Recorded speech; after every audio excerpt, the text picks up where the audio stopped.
Let's understand how to find percentile in case of group data. If we have group data, what is the approach? First, let's capture the data. We have the class interval 0 to 5, 5 to 10, and it goes up to 35 to 40. Then we have the corresponding frequencies also. What we have to do in case of group data is that we have to find out what is the cumulative frequency. So let me just reproduce them in a row form. So whatever I have in horizontal, let me take it row wise. So class interval reproduced here. Then let me bring the frequencies also. So all the information were reproduced. Now what we have to do is we have to find out the cumulative frequency. Cumulative frequency is nothing but the current frequency added by all previous frequencies. Okay. So for 0 to 5, frequency is 5. Cumulative frequency got to be 5 because you don't have previous.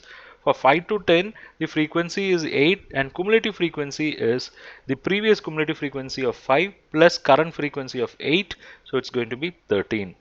And for 10 to 15, the frequency is 12. Cumulative frequency is previous cumulative frequency of 13 plus current frequency of 12, and it is going to be 25. And for fourth case, 15 to 20, frequency is 16.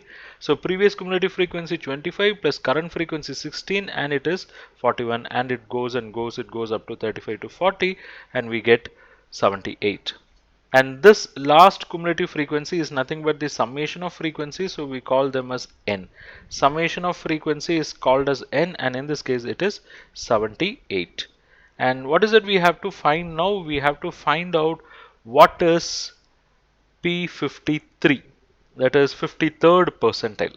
So what is going to be the formula? P53 is L plus, look at here, this is the point where you have to pay attention, L plus 53 multiplied by n divided by 100 minus m divided by f multiplied by c. So what is the value of this 53 multiplied by n by 100, because that is going to decide many things.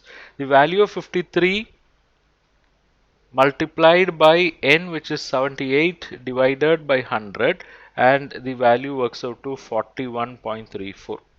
So what you have to do is you have to look across your cumulative frequency table for the value which is greater than 41.34, and what we have is 61.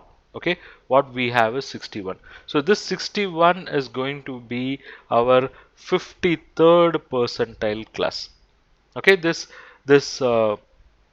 61 will represent our 53rd percentile class. So let me just remove all this mess so we can have better clarity. Yeah, so let me mark this. This is going to be our P53 class. So now this will give all information for us to proceed further. First, as per the formula, we should know what is L. L is nothing but the lower limit. So this 20 is our L. Then 53 multiplied by n by 100, we know it is 41.34. So let me write L is equal to 20. So we'll write L is equal to 20 here. Then 53 n by 100, we know it is 41.34 minus m. M is nothing but the cumulative frequency in the preceding class. Your P53 class, the cumulative frequency is 61. You have to look for the preceding one, which is 41, and that's going to be your m, which is 41, and it should be divided by f. This 20 is your frequency and this is your f. So your f is 20. Then you have to multiply it by c. What is c? C is nothing but the width of your class interval. 20 to 25, the width is 5. C is equal to 5. So we can say C is 5. So in this way we have all the items, and if we do this mathematics we get 20.085. So we can say 53rd percentile is 20.085.